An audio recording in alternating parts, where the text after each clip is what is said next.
Hello and welcome to the No Pricks Allowed podcast with your host, Aaron Buchner from Cactus. Hey everyone, how are you guys doing today? I am joined by my second, so Mark, just remember that you were my second guest, so bar's pretty low, don't worry, to come on here and talk about some important stuff for us. And today we're going to be talking about fees with financial planning, and we're looking at AUM versus, or assets under management and commission versus a fee only. And for people who don't know Mark, why don't you give a little introduction about yourself? Yes, I am Mark Hansen. I run a company in America called Second Comma. I'm a financial advisor. I like to help people, we're just a few years out from retirement. Most of the time, they're about 30 years from retirement. It's a younger generation that I like to work with, but those are people that typically find that, hey, money's starting to stack up, time's starting to diminish, and my financial needs are starting to compound. And I like stepping in there and helping these families find a way from here to retirement on the timeline that they're looking for. You're better with words than I am and trying to explain how you do and how you do it. But for everyone else, it's like, yes, Mark is in the States. I'm in Canada. It is snowy and -1 degrees outside my window. Mark is in 10-degree weather Celsius, and he says he's freezing.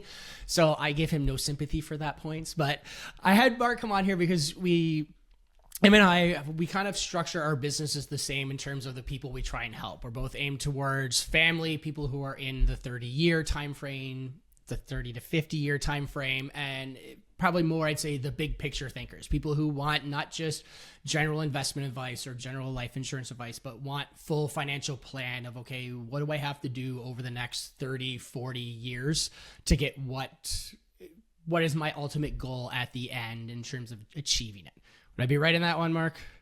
Yeah, that's 100% correct. And I've been working on my verbiage of how I talk about it too, because I used to say, young families or people with young children. And then what I really mean is I'm trying to help people that still have kids in the home who are starting to realize the trajectory that I'm on might not get me where I'm trying to go. So where do we course correct? What do we need to do? I'm looking for those kinds of people. And it sounds like we're talking about and talking to the exact same people. So yes. Yeah, perfect. So as I said, we're going to talk about AUM, or assets under management, and versus fee only in this. Now, full disclosure before we go into this, when we're talking about assets under management and fee only, we're talking specifically about full financial planners. We're not talking about individuals who are just providing investment advice. We're talking the full scope of a financial plan, and the financial planners who do that, who are properly licensed to go into depth to talk about investments, insurance, risk management, and all these other aspects of it that I don't want to talk about. But so Mark, why don't you explain how you're set up? Because you're set up a little bit differently because the rules in America is a little bit different than Canada, but give me the high level of what your structure is. Yes, high level is going to be, so I help my families in a couple of different ways. One of those is asset management. I have enough licenses in the United States to do asset management. And then I also have the ability to do, flat fee financial planning, where there's financial planning services. Those are the two different things, financial planning services versus asset management. I'm able to offer both. And I've got enough licenses to where I'm able to collect commissions, but I do operate in a way where I don't do things myself where commissions come in. So I can't say that I'm fee only. My licenses are actually more broad than that, but I do operate under what I call in the US, what other people call fee based, as in my main intention is to operate in a way where I am not receiving anything other than fees based on the two things that we talked about there. Okay. And in terms of your fee, when you say fee-based, I'll try and use fee-based for everything going forward. Don't feel obligated. Don't worry. I'll forget. I'm not going to deny that fact. Do you just do a one-time upfront, or do you do an upfront and then an ongoing schedule with these people?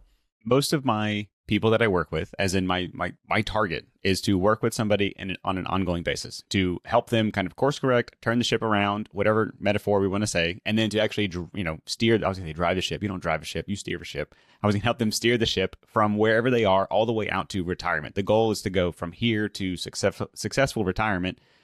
And hopefully that's going to be a 20, 30-year relationship. And so I've got two different structures. Again, one is for kind of course correction, and then the rest of the structure, years 2 through whatever, are going to be making sure that we're enacting the plan that helps us get towards retirement. like I said, your structure is kind of the same with mine. So I have the same thing where I do one where it's assets under management, where if people want to come to me and invest their money directly with me, there'll be a commission on those assets under management. And it starts at 1%, and eventually I cap it at a flat rate so you don't pay any more as your assets grow. Or then I do the fee-based, as you call it, where there's an upfront cost to build the initial financial plan. And then once we have that financial plan, it's an ongoing monthly fee that they will pay for course corrections and changes on an ongoing basis. Because you and I are both thinking more long-term. We're looking at, okay, what's 30 odd years? A plan today, we both know, is not going to work in the future. So we want to help them on that long journey, correcting the boat, as you say, and try to get to the end line down it. So in terms of when we look at fees and we look at it, we're not going to talk about which one's better, which one is AUM or fee only. We both have that spectrum that when people come to us, they're going to favor one or the other, and we don't push them one way or the other. But to help people understand which method's best for them, there's kind of those few things that we need to explain to people. And I think you probably agree with me that transparency is kind of the number one thing that we provide to them in terms of how assets under management or fee-based works for them. Yes, definitely. That's I'm getting my website redone right now, and talking to the company, and we're talking about the fee page, and they're like, "Oh, you're not going to list your fees on your website, are you?" And I was thinking, no, that's the one page that we absolutely are going to list things. I want 100% transparency if I can. I'm going to get as close to that as I can. So yes, transparency. I want people to self-educate all the way down to the fee structure. They know what they're stepping into. I think that's very important. I want everyone making educated financial decisions, and that doesn't come when certain things are hidden behind curtains. Exactly. And I know on my site, I've disclosed it, and I had even the fight when we were building the site. They're like, well, do you want to put the fee out there, or do you just want to say 1%? And I'm like, well, no, I want to say exactly what you end up paying if you're giving me the assets. Like, what could that be? Granted, the numbers could be anything, and there's an infinite amount of numbers on there, and we question of like, okay, do we put a calculator on there and like just so people could put in their assets and figure it out? But I'm like, no, let's just keep it simple. The target market of where I am, keep it at a very basic level so they understand where it is, but they see, oh, this is what I get. But I think even beyond just the cost, it's even just what do you actually offer and the disclosure of what do you actually get with the financial plan? Because I know some people who say they do financial planning, but it's just an income projection is what they're doing. They're using financial planning software, but all they're doing is just plugging in the numbers from the client and saying, this is what you can live off of. And that's it. So do you go into those longer discussions of this is what you get when you work with me? Yeah, that's so on my onboarding process, my prospect process, talking to people that before they're even clients, I'm saying, this is what the process looks like. Do you want that? Right. And I give some examples, when this happens, we'll do this. When that happens, we'll do this. And explaining to them exactly how we're going to operate together. Once we get into kind of maintenance mode, let's pretend like we're past that first year. We've course corrected. Now we're steering the ship for the longer duration. It's what we're trying to do. If we explain it to my clients, we're looking 4 years down the road. What do we think is going to happen? What's coming down that we can prepare for? A home purchase, a home sale, a car, a baby, college, vacation, all those things. What do we think is coming? And we're trying to start paying for those things now as best we can. And then that usually is going to involve reallocating household cash flow. And so it's that depth, however deep that is. For some families, it's easy to find extra money. For some families, it's more difficult. But all of those conversations are encompassed in the fee structure that people are paying me. Does that make sense? Yeah, it makes sense. And I kind of do the same thing because we have, in Canada, we call it an engagement letter where I present to them, this is the engagement letter. This is everything you're going to get if you work with me. And it includes at the high level of, yes, financial planning, but that includes taxes, that includes investments, includes risk, includes insurance, includes cash flow, includes estate planning, includes retirement. Like, it's just ongoing. So when they look at it, it's like, okay, this is everything I'm going to get. So they understand it because there is that misconception of what is a financial plan per se and how it's used in social media. And so that having that transparency of this is what you're actually going to get helps the client understand, okay, this is why I'd want to go forward with one versus the other depending on the plan type.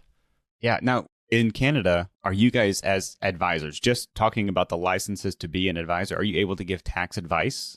This is where it gets confused. So we can to a limit. Like I know I'm not a tax expert. So even when a client comes in, I'm like, I'm not a tax expert. I can talk at a fundamental high level of, okay, these are a strategy we could implement. But now let's bring in your tax expert to say, am I right? Am I missing something that I'm not aware of? But I don't know, how strict is it in the States? Is it very strict that you can't do that? If we look at let's look at a high level here, it's your taxable and your non-taxable accounts. So in Canada, it's your RRSP, which is taxable, and your TFSA, which is non-taxable. So you guys, it's your 401k and your, I can't remember the other one. Is it Roth IRA? Roth IRA, yeah. They're getting it. But you can actually say what makes sense in terms of investing. Should you do one versus the other? Are you even allowed to do that? We can talk about the possible implications, but then we definitely want to be bringing in. I'm an expert in the financial planning realm. I even, outside of fighting with regulatory bodies or anything like that, I want to bring in what we call a CPA in the States. I want to bring in the tax expert to confirm and to help implement correctly, because there's a lot of forms in the U.S. from the IRS. I want everything implemented correctly. So even as soon as we start talking about it, it's, hey, you know what, Aaron, let's grab your CPA. Let's talk to them about A, B, C, and let's make sure we implement these strategies correctly. Because what I don't want to do is take a great strategy and implement it the wrong way. And now you've got to talk to the IRS about what went wrong. I don't want to be setting people up for failure like that. No, that makes sense. And that's why I say I'm not a tax expert by any means. I could do a high level, but let's bring them in and make sure, okay, am I thinking the right thing? Because there's so many strategies out there that depends on certain scenarios and tax rules and trusts. And yeah, I'm not a tax expert. Bring in the accountant for it. So, but we even talk about that and like the depth of stuff. And I think even when we talk about the fee-based versus AUM, it becomes, what is the business actually structured with? So like when you're working with Mark or myself or someone else, it's what are you getting out of the business? Like mine's very technology advanced right now, and I'm implementing with AI technology booming a lot of automation processes, and I'm bringing in new technology for software where people can upload documents versus paper, and almost eliminating paper as much as I physically can. So everything's a program and quick and simple and easy, so I can get answers. I think that also makes a lot of sense when you're choosing between AUM and fee-only. How are they actually structured? Yeah, I'm the same way here. I am as digital as possible. There are a few things in the U.S. with the company that I'm affiliated with, so my broker-dealer relationship. There's a few things that still require wet signatures, actual pen on actual paper. But then we're digitizing it and we're turning it back in. There's very little, mailing paper back and forth, which would have been the prominent thing in the U.S. even just a couple of years ago. Things would have still been hand-signed, handwritten paperwork and whatnot. On my end, everything is digital. I meet with my clients the first time digitally in an online meeting platform. We're just talking strategies. I'm doing whiteboarding sessions digitally in that same online platform. And what I am trying to do is meet my clients where they are. As in, I'm trying to give them an experience that caters to where they are in their busy life. And that comes through technology. When the pitch that I give to people is, what if you get the same meeting, but you don't have to sit in traffic there and on the way home? And people are like, ooh, that sounds really nice. The technology aspect is great because, well, we both work with families. I know it's such a loose term to say families, but they work so often. And even I've thought about it. It's like, oh, I work 8 to 5, but it's like they all work 8 to 5. I can't do that. So even implementing those afternoons, but it's like, oh, they're in the same boat as me with 2 kids at home. I can't, do they say, okay, finish work, come to my office, meet with me, then get home maybe for dinner in time for the kids, but then you got to deal with your spouse. It's like, no, let's just do digital, go home, put your kids to bed. We'll talk at 8 o'clock at night, as crazy as it sounds. And they're like, oh, that's kind of nice. It's like, I'll just have a conversation then and not worry about all this traveling back and forth. I love that aspect of this job. So I mean, selfishly, I love it for me, right? Because I've got a family. I've got 3 kids. I want to be here for dinner, right? All those things that I want for my clients, I want for me too. I'm in a very similar life stage. So me not having to get out and drive in traffic and fight with people who are, playing games on their phone more than they're driving. Sorry to insert my opinion there, but I'd rather not deal with that too. I'd rather do the virtual experience where I can, finish up lunch with my kids, walk across the house, get to the office, close a door, and boom, here I am, sitting on the computer and talking to people. And I think it's great. It makes it easier to execute the projects for my clients, right? And so there's kind of a duality of one, having a fee model that aligns with the client's needs and wants, and then also a service model. And then kind of to complete the triangle, the fee model and the service model have to be able to function together also. Go on, explain that. I'm saying that the people that we work with are, at least on my side, they don't have a lot of A to M, not a lot of assets to manage, right? We're typically trying to build the assets to manage. And so the fee structure I'm trying to offer people is again, these flat rate fees or these flat fees. I'm not sure what the best way to say that is, but flat fees, hey, this is a yearly fee. I'm allowing you to pay it on a monthly basis. Okay, well, that's a lot easier for these families to afford versus, hey, one-time fee, kind of like taxes being due on your house or something like that. That's harder to afford. So I go monthly fees, and then the structure has to be, well, is it too much of a burden to have 3-hour meetings? Yes. Maybe we'll do 30-minute strategy sessions or 60 minutes. Okay, that makes it a lot better. Are we going to meet 12 times a year? Well, hang on, that's a lot. Like, I don't see anybody 12 times a year. Okay, why don't we meet 2 to 4 times a year? We'll build flexibility in there. So now the client is satisfied on both of those things, as in how they pay the fee and the service that they get. And then on the back end, you and me as business owners, we're trying to make sure, does the fee justify the service? And does this business model scale to a business that you and I want to continue owning? Is that a better explanation? Yeah, it's a better explanation. So I Okay. get it. No, and I do the same thing with my fee structure, and this is why I implemented a monthly one, is because I looked at it and go, if I did it as just a large upfront, which tends to be what a lot of them do, is just kind of, here's the large upfront charge for a financial plan and I'll never see you again. It was, well, besides the fact I want to work with those people ongoing, but I knew they couldn't, a lot of the people I'm working with, they don't have that disposable income to do that up front. It's a large chunk to change. And I'm like, okay, well, if we break it up into smaller pieces on a monthly basis, it's easier for them to say, I can afford this now. So the people I want to work with are like, oh, I can actually get advice without any concerns of conflict of interest or being sold something. And I can still scale my business. And then we find out, what is that? The same thing. We find that mix of what makes sense for them. When is the right time to meet? How often do we meet? Depending on the structure. Sometimes it's more, sometimes it's less, but enough that I'm meeting with them when they feel comfortable and I'm there to still help them along the way. Because there's a lot of stuff to action in a plan that a lot of people I don't think understand at times. Yeah. I think people forget sometimes that we're providing a summary to them, when we're talking, as in we're not giving them the full, every single, jot and tittle or anything like that. At one time I said it this way, it was, we're offering people glasses of water, and every once in a while we can remind them that we filled it from a fire hose. It's like there's that much volume of information, but we're trying to distill it into a glass of water that we can hand to you and that you enjoy drinking. Because nobody enjoys, at least that's a popular phrase in America, like drinking from the fire hose. Yeah, that's true. Most people usually don't, but I know that phrase. I know that phrase, drinking from the. I don't know where phraseology stops and where it starts. Okay. I'll give you that one. All right. So, and we've talked a little bit of that when we looked at structure. I think we've talked about service. So in terms of we've talked about, okay, bringing in the experts in taxes, or if you're doing estate planning and wills, it's bringing the lawyer. We don't know that. And I think that's also a key thing people need to look at when you're kind of deciding to work with an advisor. But I think one of the things also is overlooked a lot of time is just the personality of the advisor you're working with, because nothing is worse than working with someone and you dread seeing them, or like you don't connect at the right level.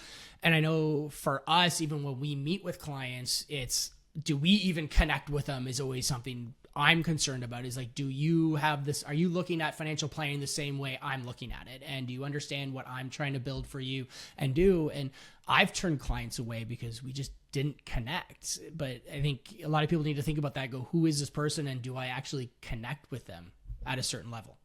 Yeah. I think that's really important. And it's in my kind of, do you want to be a client process? I am intentionally injecting additional meetings or requirements in the meetings to make sure that somebody's ready. I heard another advisor who said it one way. He's trying to understand a potential client. Are they profitable? Are they, do they have potential? As in, can they continue? Or is the fee structure going to be detrimental to them? He wants to make sure he's not bad on their fee structure. And then personal, as in, do I want this person calling me? Do I want to talk to them? And so there's one where it's like profitable. I want the business to operate. If the business ceases to operate, every client you have becomes jeopardized because they lose their financial advisor. And then looking at, is there perpetuity to it? Can I continue to help this person? Well, let's make sure that it's something that's actually sustainable, right? So that's great. But then the personal piece, I think that's the most important because we're talking about people's life savings. We're talking about stuff that they've probably never talked about, especially the age ranges that you and I are trying to talk to. Nobody knows what the light bill is going to be when they're 76 and it's the winter in Florida or something like that. Like nobody knows that. And nobody wants to estimate how many cars they're going to have before they die. Like you try to get somebody to guess that. Nobody wants to talk about that. But because nobody wants to talk about these things, you have to find somebody whose personality you want to enjoy. And I'll take time to compliment you. Aaron did not ask me to do this. I am not paid to do this by Aaron. But Aaron's website, I believe, has to be one of the best captures of personality on the internet. When I'm getting my website rebuilt, I sent yours and I said, mine doesn't have to look like this. Do not copy and paste it because I'm not Aaron, but mine has to be fun like this. This has got to be on my website because I love it, man.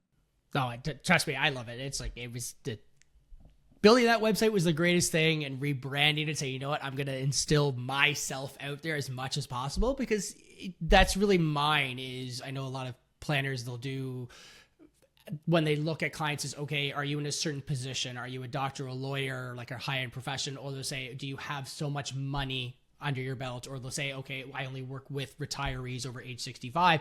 And I'm like, but mine's so broad that it's like, I don't care if you're a doctor, a lawyer, a teacher, work at a retail store. I care about the fact that it's how do we connect personality wise? I'm like, that's what's important to me is do we connect and do you understand who I am as an advisor, that this stuff shouldn't hurt. We should have fun talking about this stuff. As crazy as it is to say, should you laugh and smile when doing a financial plan? Absolutely, you should. You don't want this stuff to hurt.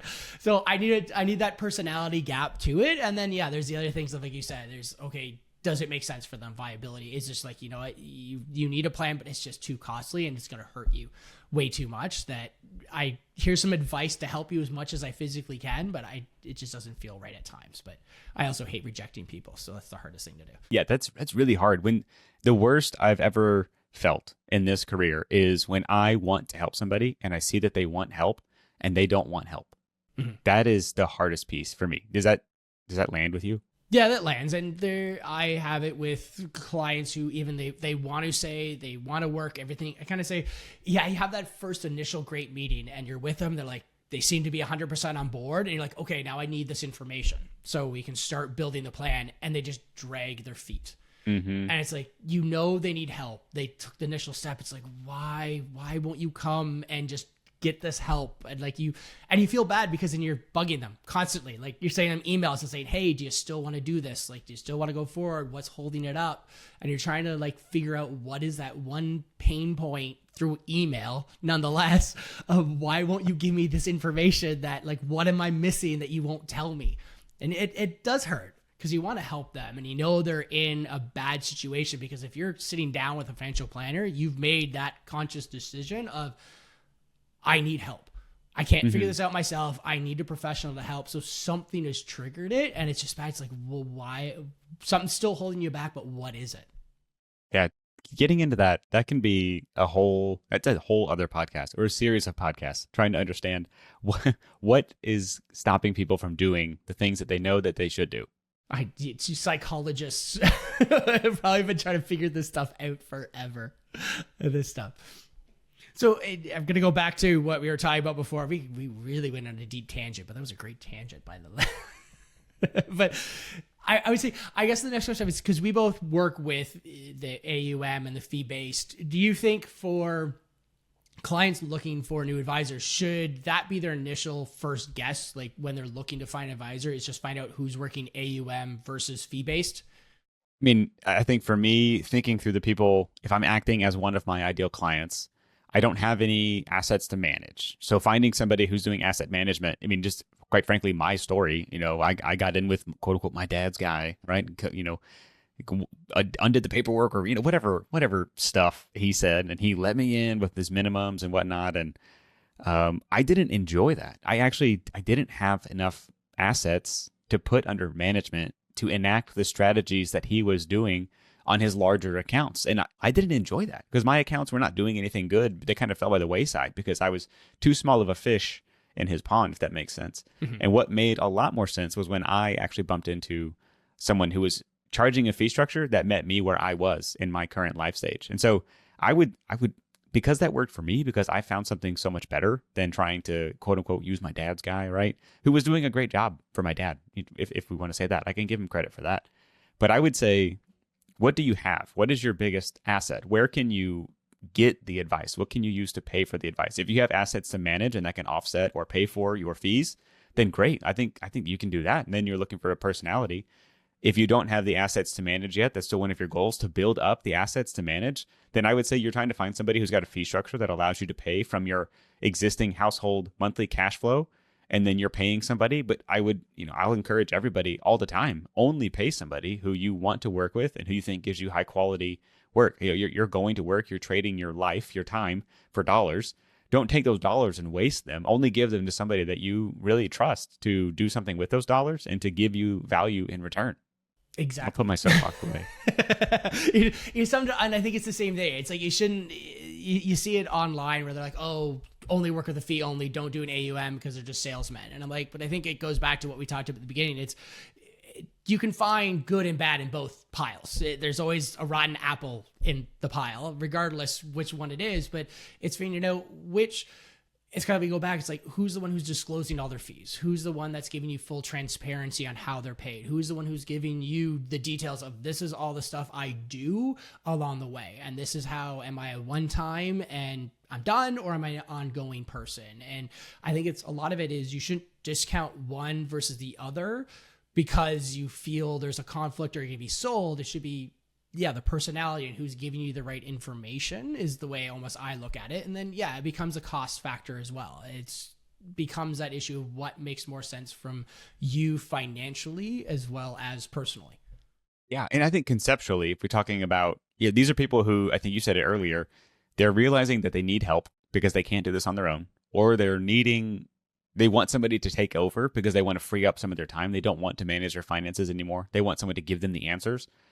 And so it's almost, you can't say find exactly what you want if you are the consumer who has just admitted, I can't do this on my own, or I don't want to do this on my own. You are kind of looking for someone that's a little bit on the edges of your knowledge base, of your structure, of your planning ability, your investment knowledge. You are looking for somebody who is further ahead or slightly different than you, because you, as yourself and your knowledge base, you just said, I can't do this on my own. And so that's where I take a little bit of beef when people start saying, only find an advisor, and it's kind of like shaving off all of these different options. And it's like, well, Aaron can say those 10 statements and they mean something completely different than when I say them as Mark, because I'm different than Aaron. We're in different countries.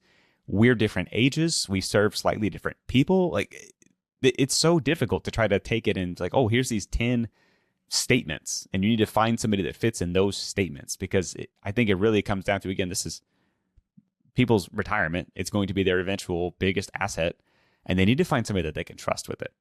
I absolutely agree. And it dawned on me this morning that I was thinking about it. It's when people look for a mechanic, it's always a thing of, it's never, can I find the cheapest mechanic? It's, can I find who's the most reputable? Who's the one you trust? Who's the mechanic you trust? But when people talk about financial planners a lot, they're like, who's the cheapest financial planner? Or who's going to charge me less? It's like, well, why isn't it the most reputable one? Who's the financial planner I can trust? Why does it matter if it's AUM versus fee only?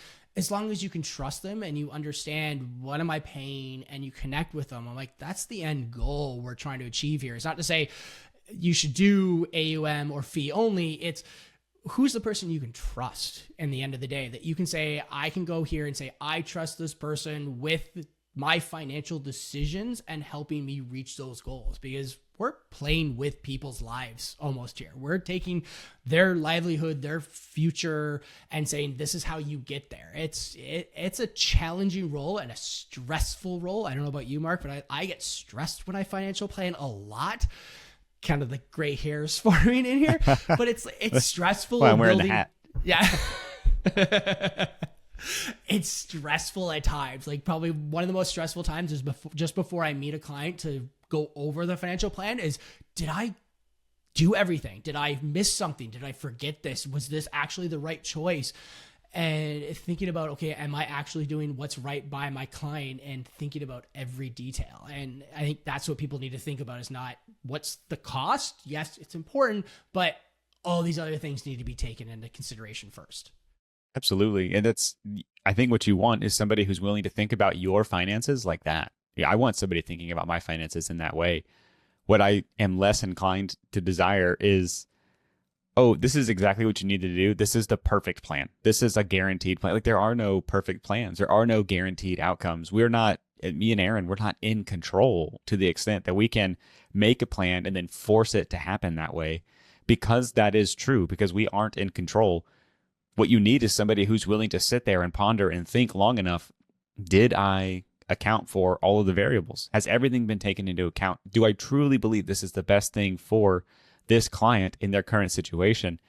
And I mean, I really like what you just said. I'm just going to have to stop what I'm saying and just go back and say, I really like what you just said. I would say ignore everything I just said, pretend like I never started talking, and pretend like I just said, listen to that again, hit the back button, go listen to what Aaron just said again. You know what? We're going to put that on social media. Just that, that's it. We're going to take that. So I think then we're going to end at that point, because you just gave me like a perfect. We're ended there at this point. All right. So for the people who, if Mark, how do people get in touch with you? I know your website's down, but you can give us any other means to get a hold of you if they have questions for you. Yeah, I'm on the backstretch of getting the website back up. So if you want to see my website, eventually it'll be live, and it's second-comma.com. The best way, most consistent way to find me, if you want to learn more about me, though, you can do the website. You find me on LinkedIn, Mark Hansen, Hansen. Those are probably the two best ways to find me and learn more about me if you want to see what I'm doing. And as always, if you have more questions for me, website's easy to remember. It's prickfree.com. Greatest thing ever. And then I'm on the social medias as well. LinkedIn is always a hot spot for me, as Aaron Buchner on there as well. So thank you, everyone, for listening. Don't forget to like and subscribe so you don't miss any more else. Thank you, Mark, for being here. And until next time, everyone. Thank you for listening to the No Pricks Allowed podcast. Click the follow button to be notified when new episodes become available.